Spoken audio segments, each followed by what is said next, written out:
Anderson will be the Suns' starting power forward, and front office will continue to pursue trade scenarios to bring on a starting caliber point guard before start of season.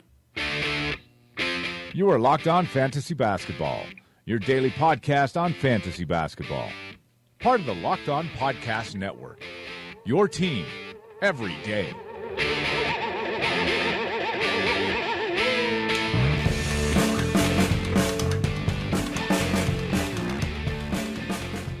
Hello and welcome to the Locked On Fantasy Basketball podcast brought to you by Basketball Monster. My name is Josh Lloyd and I am the lead fantasy analyst at basketballmonster.com, and you can find me on Twitter as always at redrock_bball. I thought I was done podcasting for today. I did record the Phoenix Suns season preview. I was going to release it next week. Straight after I finished recording, a trade went down. So a lot of the stuff that we talked about in that preview, unfortunately, it's not going to hold weight because there was a trade that went down. So I thought what I'd do is record a short little addendum just talking about the Houston and Phoenix trade that did go down. I don't think it's going to be too long, just maybe a 10-15 minute show here. So enough waffling. Let's get to it. Let's detail the trade as it currently stands. At this point, the Houston Rockets sent Ryan Anderson and the rights to D'Anthony Melton. Melton has not been signed yet. He does not have a contract at this point. I expect that will change and he will get a deal with Phoenix, but he does not have one at the moment. They went from Houston to Phoenix, and from Phoenix went Brandon Knight, the Suns' supposed starting point guard, and Marquese Chriss, one of the worst players in the NBA. They both head to Houston in the deal. So this shakes things up quite a bit, especially for Phoenix. And then after this news comes out of the trade, Woj follows it up with an absolutely baffling tweet. The one that I read at the start of this podcast, that Anderson is going to come in and start as the team's starting power forward. Now, I thought that is what they signed Trevor Ariza for, to come in and be the team's starting power forward. They have got a plethora of wings. There is Trevor Ariza, there is Joshy Jackson, there's McCall Bridges, there's TJ Warren, all of these guys. And if they're still looking to bring in a starting caliber point guard, does that mean they don't want to start Devin Booker at point guard? That would be absolute nonsense. Now, I do believe they will start Devin Booker at point guard, and it will be alongside Josh Jackson, Trevor Ariza, and then DeAndre Ayton and Ryan Anderson in the front court. Now, just because Anderson's starting, it doesn't mean that he's necessarily going to be playing huge minutes or that he's necessarily going to be a fantasy valuable player. Let's talk about this, though. We'll start from the Phoenix side of things and how all this plays out, or how I think it's going to play out, but it is really, really up in the air at this point. As I said, I do believe that D'Anthony Melton will sign a deal with this team, but he's not on a contract at this point. That means that Isaiah Cannon, who they just recently signed the Suns, is unlikely to end up making the roster. Melton was really, really good in Summer League. The Suns also drafted Ali Okobo, and they do have some faith in Shaq Harrison, plus Woj talking about them trying to make trades for another starting caliber point guard. But as it stands, I think it's going to be Booker, Jackson, Ariza, Anderson, and Ayton as the starting lineup. Now, what does this do for Devin Booker's value? I think it improves it significantly. I talked about on the Suns preview about them envisaging him as a James Harden guy. At least that part was true. I think that's what they're going to do. I think we'll see his assist numbers really, really jump up as he'll have the ball in his hands a lot. And even if, say, he doesn't start at point guard and they start Shaq Harrison or they start D'Anthony Melton, those guys are going to be there for their defense. They're going to play the Patrick Beverley type of role, especially Shaq Harrison, who is really, really strong in terms of his ability to get steals. He would play alongside Booker and do very little offensively, with Booker running everything. So I think this jumps Booker up to potentially a top 20 guy, ahead of the likes of Donovan Mitchell and Bradley Beal in this role. His steals are still going to be a problem. The efficiency still, I believe, goes up with Anderson and potentially spacing the floor for him and DeAndre Ayton around. So I think it helps Booker a bit. Ayton, I think it gives him a little bit more usage as well. Swapping out Brandon Knight for Ryan Anderson in that starting lineup means that more usage goes to some of these other guys like Booker, like Ayton. Ariza's just going to be who he is. Anderson's going to be relatively low usage as well. So I think it does improve Ayton's value. As for Ariza, maybe a marginal increase in his value, but nothing. I still think his upside is pretty limited. And you know my thoughts on Joshy Jackson. I think he'll start. I think McCall Bridges is better than him. And at some point, Bridges will overtake Jackson. Yeah, TJ Warren, if they're going to be starting Ryan Anderson at power forward, that means that it really does hurt TJ Warren's value, because I thought they could go Booker at point guard and then have the 2, the 3, and the 4 filled by wings. Jackson, Warren, Ariza, and Bridges in those spots there. But I don't necessarily think that's going to be the way it is now. A lot of people asking the question about D'Anthony Melton. Is he a must-draft guy? I don't think so. Look, they had a chance to draft him at pick 31. They didn't. They picked Ali Okobo. Now, Melton was very, very good at Summer League. I thought Okobo was pretty good as well. And they do really like Shaq Harrison, but I don't see any of that trio coming in and playing 30 minutes straight away. I just don't see it happening. This is a team that we talked about in the Suns preview that wants to start winning. And starting those guys and playing them big minutes doesn't necessarily equal big, or it doesn't necessarily equal a big improvement in wins. I can see Harrison and Melton playing alongside Booker, sharing some of that time. I'm not sure Okobo is going to be getting huge amounts of playing time. If you want to take a flyer on Melton as a last pick in the draft, replacing Brandon Knight, who I thought could be an option there, sure. But I really don't think that he's going to come in, be penciled in. I've seen some Suns guys say, maybe he gets a two-way contract. They're not even sure he makes the final roster. That seems like ridicularity to me. But who knows? Who knows how that's going to work? There are so many question marks with how this rotation works out. So I don't think that Melton should be looking as a must-draft guy under any circumstance in standard formats. I love him for Dynasty, and this is even better for his Dynasty value. It maybe hurts Ali Okobo a little bit in that Dynasty perspective, but I really like what D'Anthony Melton can do. He's in a great position to do it now, so we'll see exactly how this all pans out. As I said with Josh Jackson, I do worry about his ability to actually be a solid NBA player, so worth a last pick, but not necessarily that it works out, and Bridges could easily take that position from him later in the season. People love going the old Dutch rudder on Ryan Anderson. I've seen it many times. People actually think this is a great move for the Suns. I don't understand it at all. I think pairing Ryan Anderson and DeAndre Ayton as a front court for defense is going to be a disaster. We knew that Ayton was going to have some defensive issues. Now he's going to have to cover for Ryan Anderson as well. That could be really, really disgusting. That could be very, very ugly. And maybe that now, it impacts him on court, but maybe it means he blocks more shots. I'm not really sure. Not that Trevor Ariza as a starting power forward was going to be able to block many shots, but this could put Ayton really in difficulty in terms of being out of position and having to cover more options than what he would have before. So that's somewhat of a concern from an on-court point of view. I don't think it does too much for fantasy-wise. Now, Ryan Anderson hasn't been a good fantasy option in about 3 years, and I don't think much changes here. He doesn't go back to 34, 35 minutes. He gets you no assists, steals, or blocks. He's a low field goal percentage guy who doesn't get to the line. He'll hit you some threes. Great. You can get the Duke Wayne Ellington to come and do that for you. You can get Henry Allenson maybe in Detroit to do that, although probably not.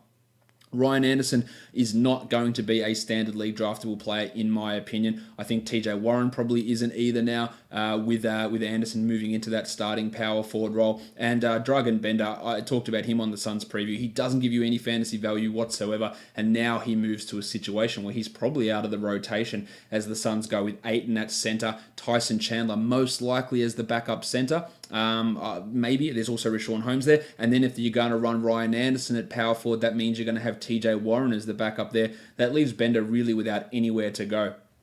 He could play backup center over Tyson, and maybe that switches during the season, but at this stage, I think Bender's really in trouble. I think we're going to see Josh Jackson at the 2 there, and then you're going to have Harrison and Melton and maybe Davon Reed pushing for some of those backup minutes with Ariza at the 3 and Josh Jackson coming in and getting some of those backup minutes along with McCall Bridges in that scenario as well. So I do really like Melton. I wouldn't be rushing all over myself to go and get him in a standard league. But again, I just have no idea how this is all going to play out for Phoenix. Some of these moves, and I like Melton, and I like taking on Anderson as the cost for getting Melton. I don't like Chriss, and I don't really like Knight, so that's totally fine. But then playing Anderson and starting him and reducing the impact of some of these young guys, or maybe some of the development, we'll see how much of a problem it is. It could be a real issue for Ayton's defense, but I think it elevates Booker's value, it elevates Ayton, it elevates Ariza. I think it actually ends up elevating Bridges a little bit as well. It hurts Warren. Anderson's value rises, but it doesn't become great, and Melton's value clearly rises, as does Shaq Harrison. I could see either of those guys. They could have top 150 value, but we need to see how it's all going to play out in terms of how that rotation works and whether it is actually Booker at point guard. Because if it's not, if they're going to play Booker at shooting guard, Ariza at small forward, Anderson at power forward, that means that Warren, Bridges, and Josh Jackson are all going to come off the bench, which seems like just absolute nonsense. And I cannot, in good conscience, see the Suns doing that. That seems absolutely ludicrous. Out of the 4 wings you've got, you'll start one of them. It is confusing, it is baffling, and this Suns team is legitimately shithouse in some of the decisions they make, but it is good for some of the fantasy value of some of these guys. On the Houston side of things, Brandon Knight goes to being the fourth guard, probably taking Michael Carter-Williams' role, but not necessarily. Remember, we've got Eric Gordon, there's James Harden, there's Chris Paul, and yes, we'll play a lot more three-guard lineups with Gordon, Paul, and Harden all on the court. There is still James Ennis, there is still Carmelo Anthony, there is still PJ Tucker. So I think that any value that Knight had as a late-round sleeper has completely been eliminated. He won't, I don't think, be necessarily an every-night guy, and I don't think there's any chance of him being a 20-minute per night player. I saw some people say he'll just be the primary backup to Chris Paul. That's James Harden. That's what James Harden will do. He might get some minutes. Carter Williams can come in and do some defensive stuff. This hurts Michael Carter Williams quite a bit. Not that you were really relying upon him for anything with fantasy. I didn't really think Ryan Anderson was going to be an every night part of the rotation, so I don't think that Marquese Chriss is necessarily going to be an every night part of the rotation. Backup center is where he'll probably get most of his minutes. Maybe he gets some backup power forward minutes behind Carmelo Anthony. But we've still got Nene there as a centre. Now, he can't play every night and he can't play big minutes. But let's remember, Marquese Chriss is one of the worst players in the NBA. He has some of the worst instincts in the NBA. But he goes to a great situation in terms of coaching players around him and being able to extract the most out of what talents and clear physical talents he has. I'm not convinced he does it, and I think there is no way he becomes a fantasy relevant guy this season. Again, he would need to move ahead of James Ennis, PJ Tucker, and Carmelo Anthony, and beat out Nene for that backup starting center role, and I just don't think that's the case. I see no situation where Chris comes in and starts next to Clint Capella over Ennis, Tucker, or Melo, depending on how those positions are going to roll out. I just don't think he's good. I think it's worthwhile, I guess, having a look to see how he goes. I don't really understand the Brandon Knight situation coming off an ACL. But these two guys aren't good players at this point in their career. Again, I do think that there is something maybe to have have a look at Marquese Chriss in dynasty type formats, hoping that the Rockets can get something positive out of him. The physical talents are there, and as I will constantly say, if he plays 30 minutes a night, he's a top 65, top 60 fantasy guy. He just doesn't have the brain or the ability, or not physically, the actual basketball ability to actually play those many minutes. And I don't think that's changing anytime soon.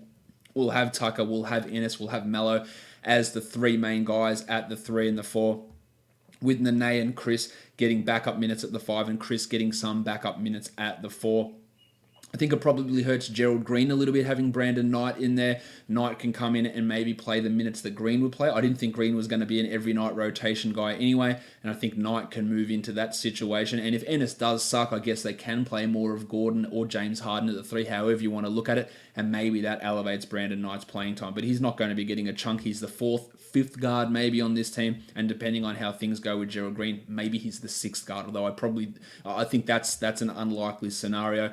It also, I guess it probably hurts Isaiah Hartenstein a little bit if they're going to play Chris over him. I like Hartenstein. I probably like him more than Chris, to be honest, as a prospect.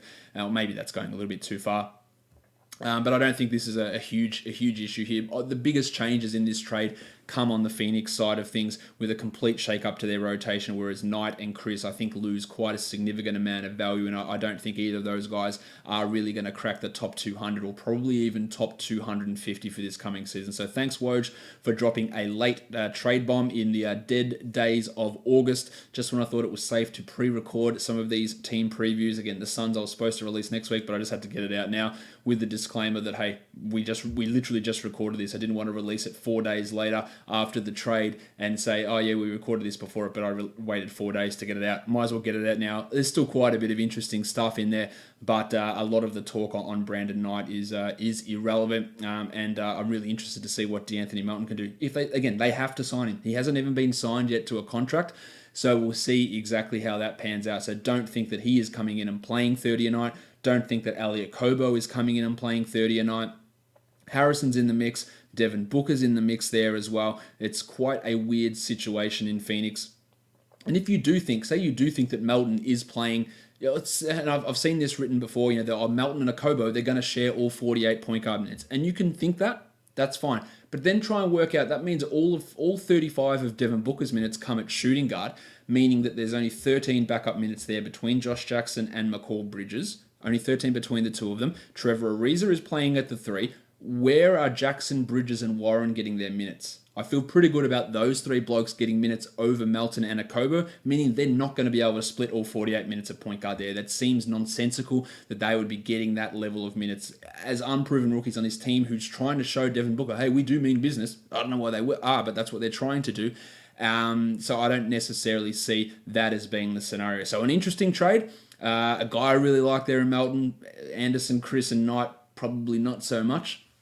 And it does change some of the value, and I think it elevates Devin Booker to being a top 20 player, taking on that James Harden role. 7 assists per game, I think, is a realistic expectation for Booker in this Igor Kokoshkov offense, in this role, unless the Suns continue to double down on stupidity and play him off the ball, which would be absolutely ludicrous. But hey, ludicrous has happened before. I thought they were stupid for passing on Luka Doncic. Imagine if they had drafted Doncic and played him alongside Booker. Maybe that would have worked. Who knows? I do. It would have. But yeah, that's going to wrap it up for today's show. Just actually today's addendum bonus show, whatever you want to say about it. It was an interesting trade, some interesting stuff going on. Make sure you are subscribing. Apple Podcasts, Google Play, TuneIn, Stitcher, YouTube, 5-star rating, thumbs up, comment. You know the drill. Follow me on Twitter at @redrock_Beeble and check out the rest of the Locked On Podcast Network. Guys, we are done here. Thank you so much for listening, everyone. See ya.